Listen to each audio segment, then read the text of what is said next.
What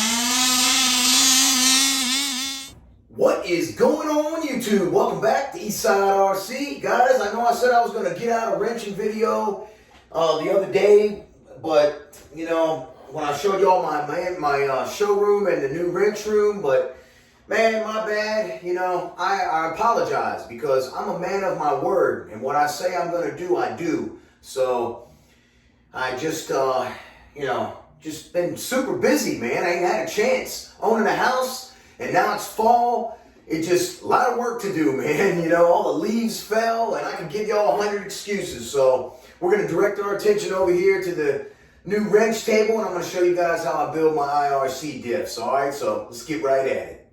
All right, y'all. First thing I like to do is get a nice, clean work area, because in order for me to get something tight and right, first it has to be clean and neat. So now that I got a nice, clean and neat work area, I've laid out all my differential components that this involves here. These what are they called? The IRC diff cups. They come with these right here, and I'm not going to use them because I opted out for the Taylor RC hardened steel titanium pins. Okay, and I also got the hardened titanium gear carrier pins. All right, so gonna be using those, and this is my favorite diff, y'all. I got my special electric motor quality bearings here and here. I also opted out for those. You can use the IRC bearings, they work fine. They don't come with diff bearings, but I got my special bearings that I get. And one thing I like to note is you don't need to put these screws in here. There's no need to hold the pin, because it's not going anywhere inside the gear, see? All that screw could do is possibly back out, get in the gears, and lock the diff up, and that wouldn't be no good. So I don't use those, son. All right. So first thing that I do is I take you get 4 bushings right here. What I like to do is fit these on the gear cup, like so, to make sure that they go down on the gear cup and they work. They slide. There's no rocking, and they fit nice and tight.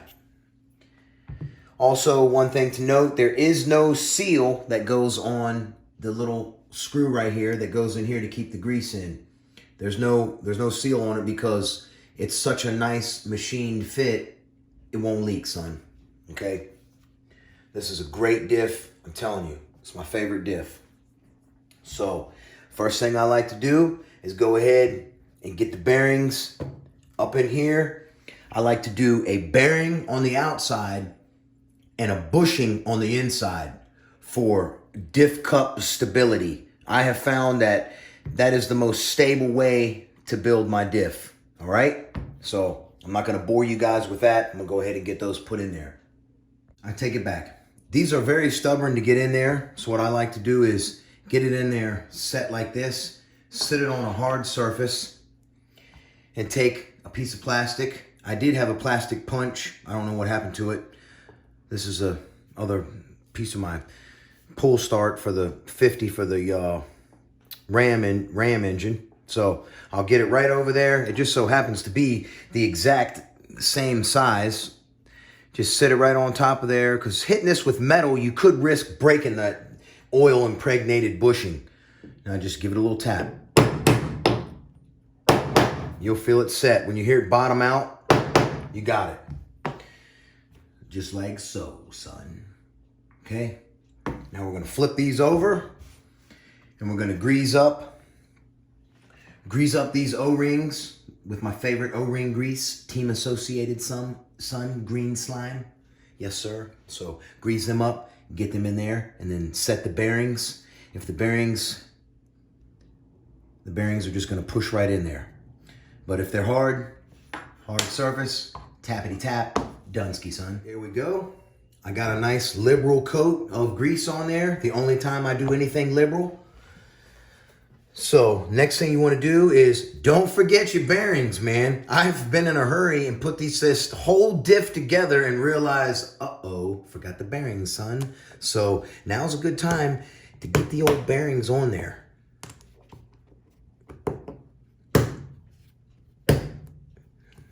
They fit tight and right, okay? Now what I like to do before I shove this bad boy up in there, I put a little grease around here as well on the top, and then down in the cup she goes. Just like so.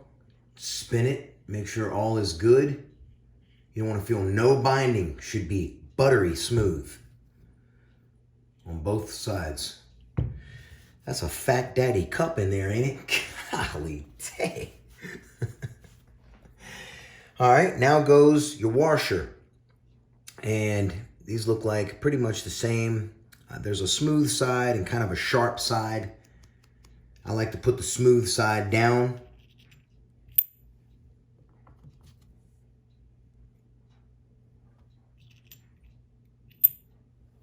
And then we can slide the pins in. Just line your hole, you know, get the pin in there like swimwear. These pins are ultra stubborn. They're not wanting to go in there very good. So I got me a brass punch, just fit it in there like that and hammer it down in there. And you want to watch it so that you don't go too far and you get it centered up even. And then you want to check it to make sure it's not too tight, okay? Simple as that. And here's what I mean by checking it. As you're hammering,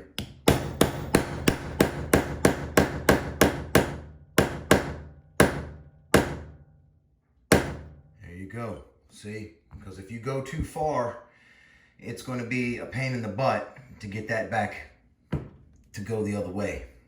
All right, once you get that done, you can go ahead and get these in. These are a 3mm hex. Everything's 3mm. What I like to do is use my favorite Loctite that Alan showed me to use, because see how thin it goes on there like liquid? This phone, y'all, this junk iPhone 11. I got a brand new one coming, so we're gonna do some even better videos. But you get a little on there like this, and then just run it on up in there and seat it. You do not need blue Loctite. This stuff right here holds fantastically, and you'll be able to take it out. Sometimes you need heat. Most of the time you do not. It's just really good Loctite. Blue is a semi-permanent. It's just not needed for RC stuff. This is awesome for RC stuff. If it's good enough for rockets, aerospace, it's definitely good enough for RC.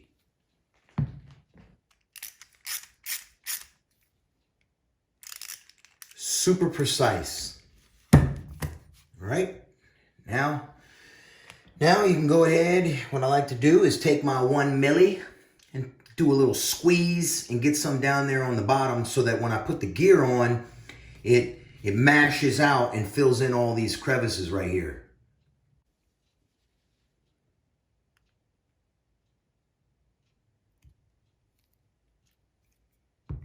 Look at that. Super thick, man. What I like to do to make sure this is fully seated is take my plastic piece and get it on there and work it all the way around. You want that fully seated.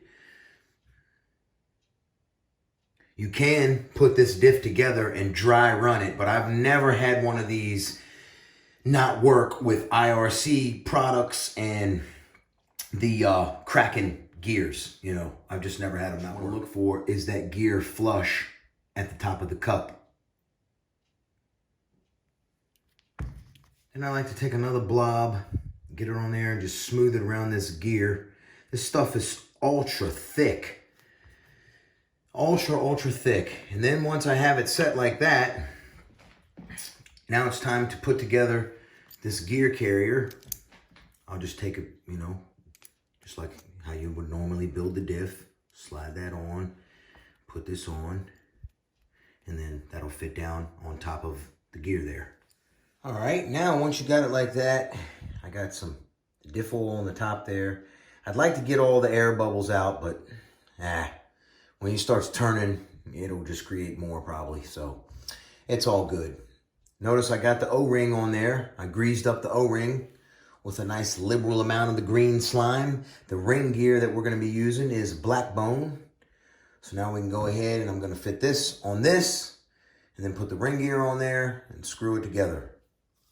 Make sure the flat part is up, okay? The rounded edges of these carrier washers go down inside the case. Otherwise, it's not going to go together.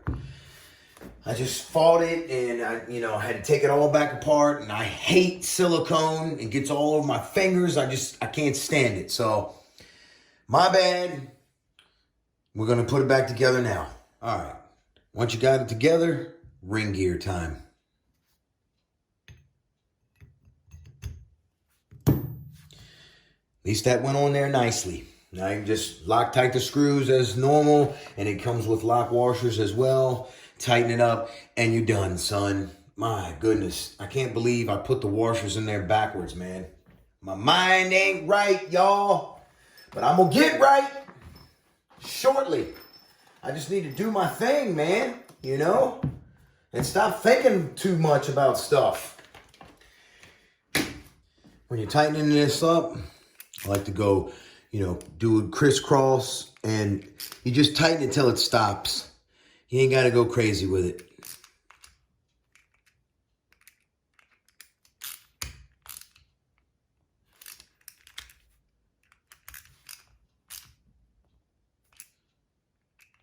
I like to go around, make sure they're all evenly torqued.